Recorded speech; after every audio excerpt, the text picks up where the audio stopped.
Bismillahirrahmanirrahim. Assalamualaikum warahmatullahi wabarakatuh. Waalaikumsalam warahmatullahi wabarakatuh. Selamat pagi, salam sejahtera untuk kita semua. Bahwa pada pagi hari ini kita akan melanjutkan pembahasan dari rencana pembelajaran semester kita untuk pertemuan yang ke-10 dan ke-11 ini.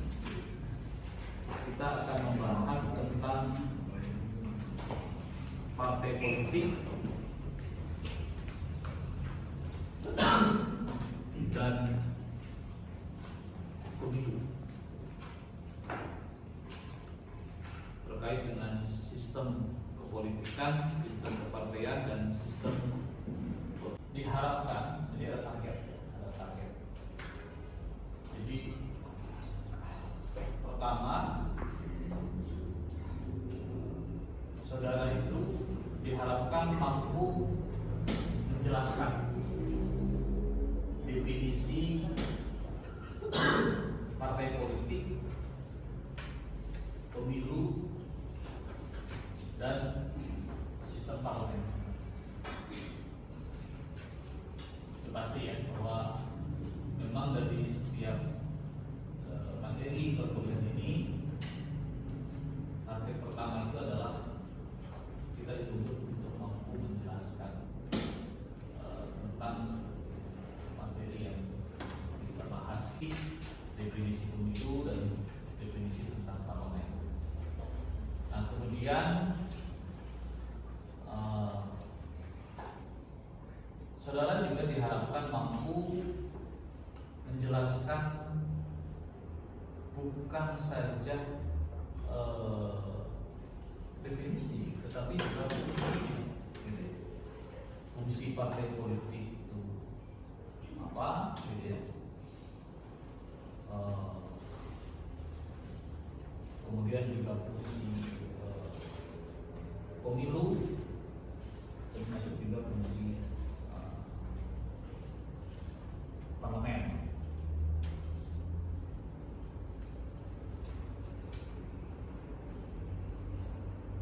Nah, juga kemudian Anda diharapkan mampu menjelaskan tentang sistem kepartaian, juga tentang sistem kepemiluan. Nah, ini apa yang dikatakan sebagai kemampuan akhir yang diharapkan. Jadi setelah selesai perkuliahan. Nah, ketepatan di dalam penjelasan, kemudian juga ketepatan di dalam analisa, serta kemampuan mengkomunikasikannya kepada pihak lain.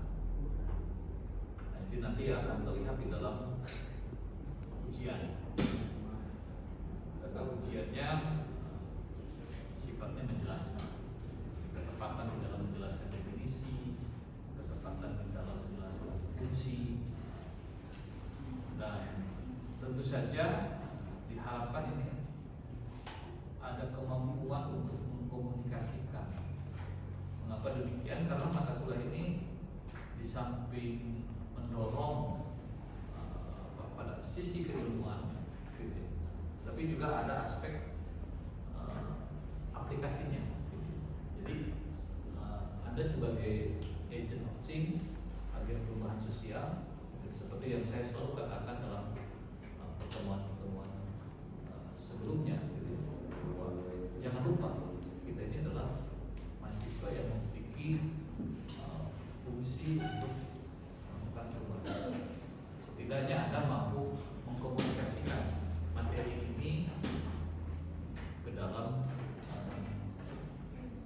kehidupan, termasuk ke dalam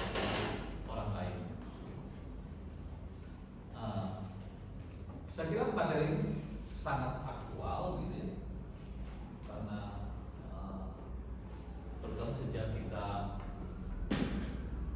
menerapkan sistem demokrasi ya, secara terbuka gitu ya, pertumbuhan partai politik itu sejak tahun 99 sampai hari ini gitu ya, saya kira luar biasa. Ya, dari segi jumlah saja puluhan partai politik. Kan mungkin kalau yang tercatat di Kementerian Hukum dan HAM itu mungkin ratusan. Tapi untuk yang menjadi peserta pemilu memang ada sangat.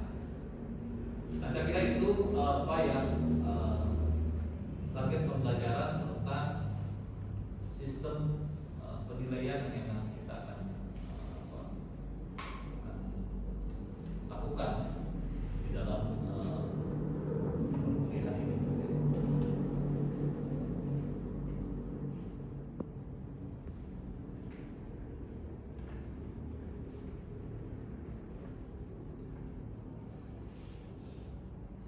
Nah, baik, kita akan mulai masuk pada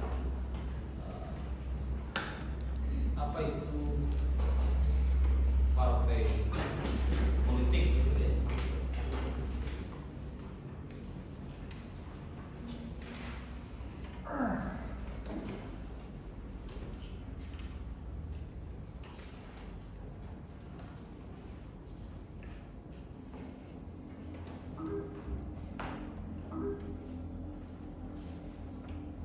Oke, bisa dilihat ya. Partai politik jadi pertama-tama lahir di negara-negara Eropa Barat.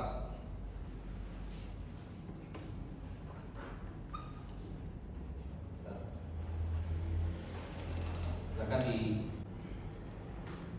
politik pertama lahir di negara Eropa dengan meluasi gagasan bahwa rakyat merupakan faktor yang perlu diperhitungkan serta diikut sertakan dalam proses politik. Maka partai politik telah lahir secara spontan dan berkembang menjadi penghubung antara rakyat di satu pihak dan pemerintah di pihak lain. Nah, ini kan bagian dari suprastruktur politik. Di dalam sistem politik ada suprastruktur politik, ada infrastruktur politik. Saya bagian dari struktur politik di tingkat mana? Supra atau infra? Partai politik. Ingat kan? Kalau supra itu adalah kegiatan politik level pemerintah. Kalau infra itu adalah kegiatan politik di level masyarakat. Nah, kalau partai politik itu ada di mana? Di pemerintah atau di masyarakat? Di masyarakat. Berarti ke dalam, masuk ke dalam infra. Ingat ya, itu kunci, kata kunci kita memahami definisi diperhitungkan di dalam proses politik. Bagi negara-negara yang dengan sistem demokrasi, di mana kedaulatan itu adalah menjadi mutlak. Kedaulatan ada di tangan rakyat. Konstitusi kita juga Undang-Undang Dasar 45 menyebutkan itu. Wujud dari kedaulatan di tangan rakyat itu apa? Bahwa sesungguhnya rakyat yang berhak menentukan arah negara ini, gitu ya. Tapi problemnya kan nggak mungkin semua orang harus terlibat kan, maka dibuatlah sebuah sistem, gitu ya.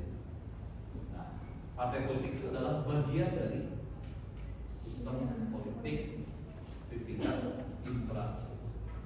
Sekali lagi, kata kuncinya adalah berasal dari rakyat, merupakan wujud dari keikutsertaan rakyat di dalam proses politik. Dan pada ujungnya adalah partai politik akan menjadi penghubung antara untuk tadi menjelaskan definisi. Ingat kata kata-kata kuncinya itu aja. Kalau narasinya ya terserah.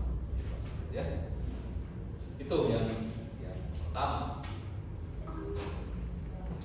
Nah, ada beberapa pendapat mengenai pengertian partai politik seperti diukur oleh Roger Saldo, Sigmund Newman.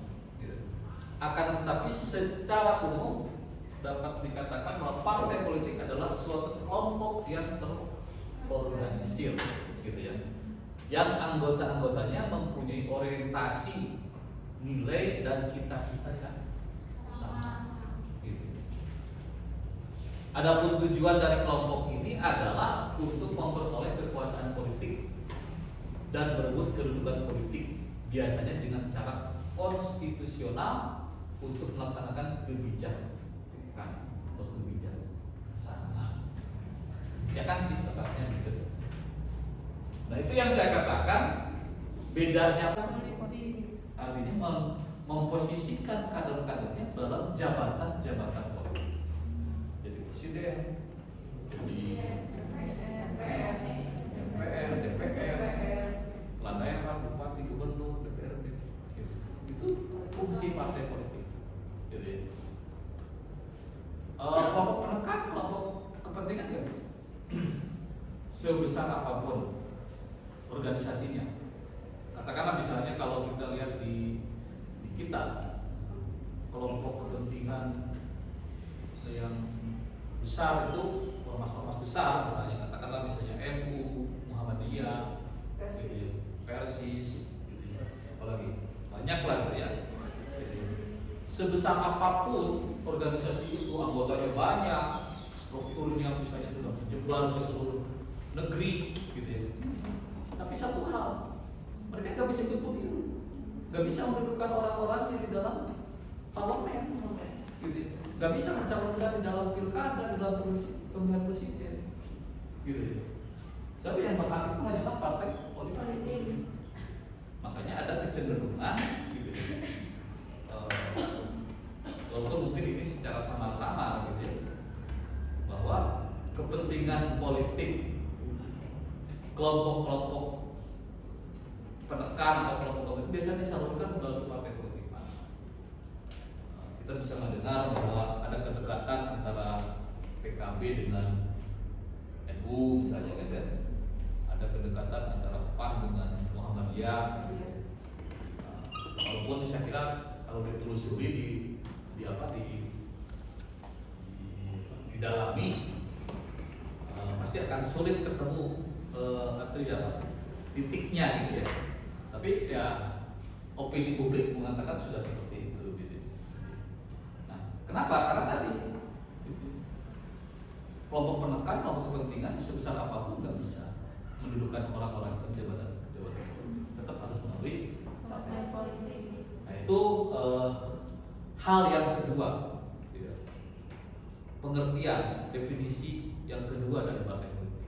Tadi yang pertama itu adalah menjadi penghubung antara masyarakat dengan pemerintah. Yang kedua, dia menjadi kelompok yang berusaha untuk memperoleh kekuasaan dan berebut jabatan-jabatan politik.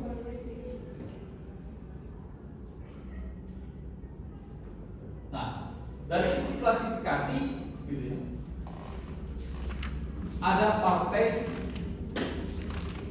proto, bukan proto, pada baru.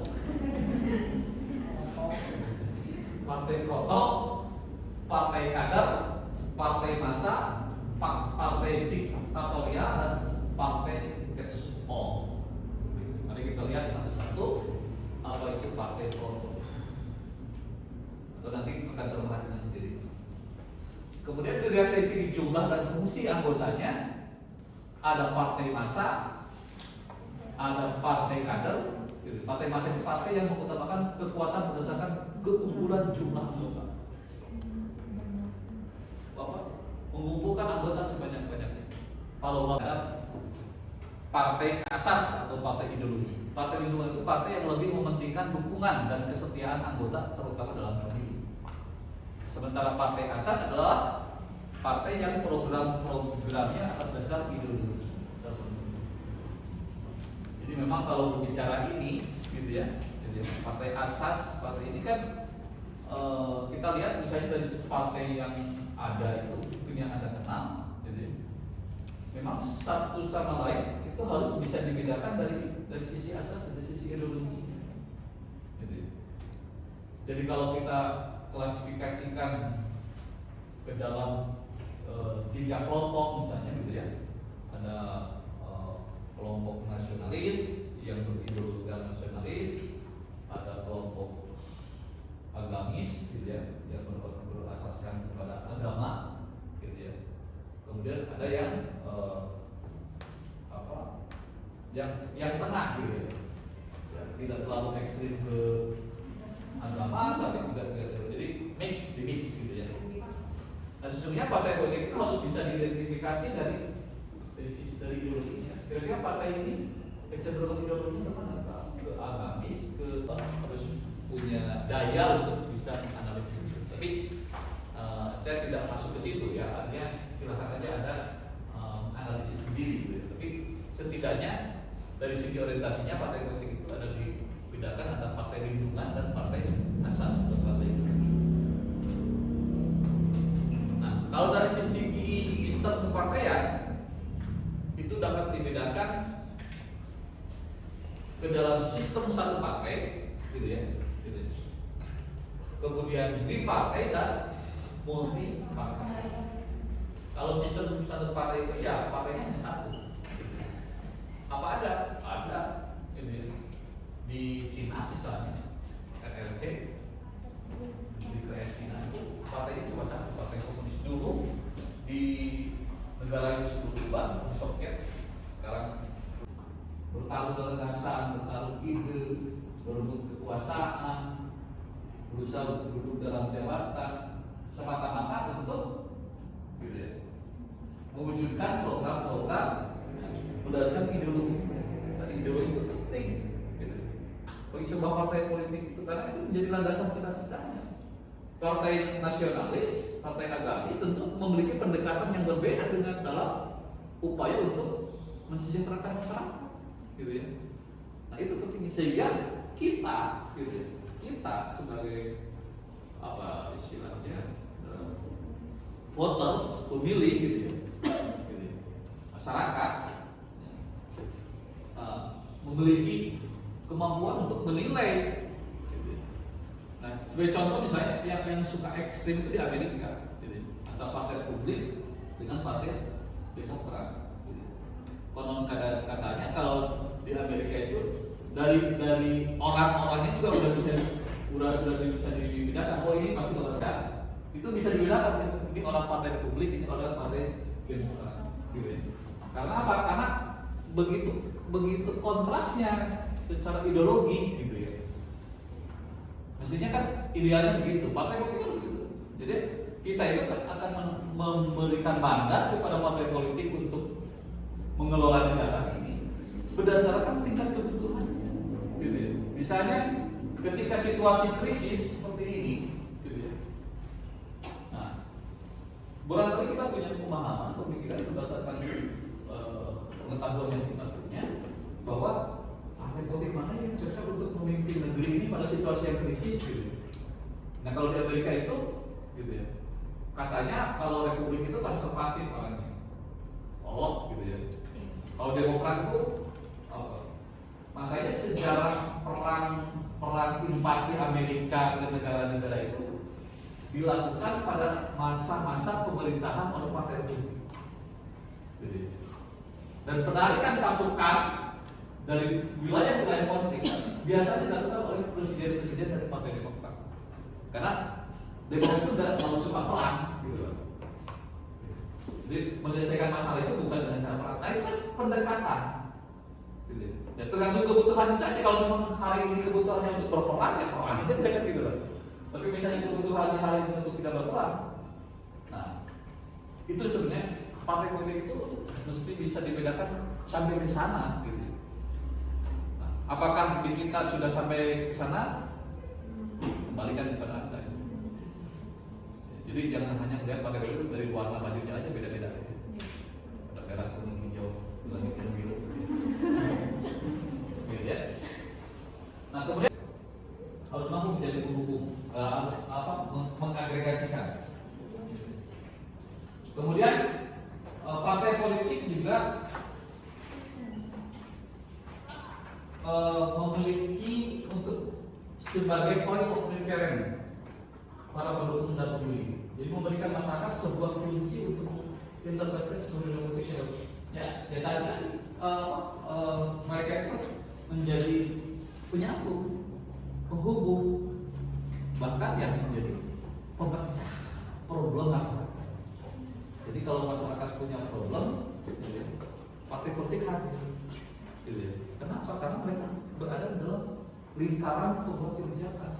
Jadi tidak salah juga kalau misalnya dari segi praktisnya ada jalan besar di lingkungan Anda yang ngomongnya ke partai politik, ke orang dewan, anggota dewan, partai politik gitu ya. Gitu. Itu sudah pas sebenarnya itu. Jadi memang partai politik itu harus mampu menjadi pemecah problem yang ada di masyarakat. Gitu ya. Kemudian partai yang lebih mengutamakan pada jumlah, penting banyak salah lah gitu ya. Nah, sedangkan partai diktatorial, yaitu kan tadi biasanya partai-partai yang di dalam sistem one party, partai tunggal, gitu. Menjadi alat saja, gitu. Seperti di Cina PKC misalnya, partai komunis Cina kan hanya satu-satunya partai yang ada di. Jadi partai itu menjadi alat penguasa, gitu ya, untuk legitimasi kekuasaan. Sebab sekarang partai catch-all, gitu ya, sudah kira-kira partai yang artinya kalau disederhanakan, NU itu tradisional, Islam tradisional, Islam sambungan, sedangkan masuk itu Islam moderat, gitu ya. Jadi Islam yang sudah pakai celana panjang, gitu. Nah kira-kira begitu. Jadi memang menarik. Saya tampilkan ini tadi untuk menjawab dari klasifikasi partai politik, gitu ya. Paling tidak ini bisa memberikan gambaran, gitu ya, tentang bagaimana ideologi politik yang ada, gitu ya, serta interaksi mereka. Gitu ya. Nah, coba lihat misalnya PKI, Partai Komunis Indonesia, yang Partai Komunis Indonesia itu kan menjadi terbesar pemilu di 55 itu. Pada umumnya adalah Japanese tradisional, gitu ya. Hampir sama dengan PNI. Apakah penyebab korupsi di dalam partai politik itu hanya terjadi karena faktor kepemimpinan atau leadership, atau ada lagi selain itu? Oh iya. Menarik ini. Pertanyaannya menarik. Mungkin karena kita hari ini sering disajikan, gitu ya, oleh drama atau kan orang-orang partai. Kira-kira gitu ya. Nah, ini apa faktornya? Pertanyaannya, apa faktornya ini? Faktor leadership dalam partai politik itu, atau ada faktor lain? Kira-kira gitu ya pertanyaannya. Bagus. Ya, jadi memang tadi partai itu kan dari segi definisi, dari segi fungsi sudah sangat jelas ya.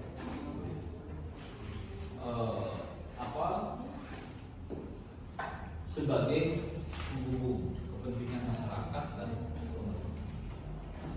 Dan partai politik itu juga orang-orangnya ada di pemerintahan, ada di kabinet, ada di DPR, ada di lembaga-lembaga seperti yang kita saksikan hari ini.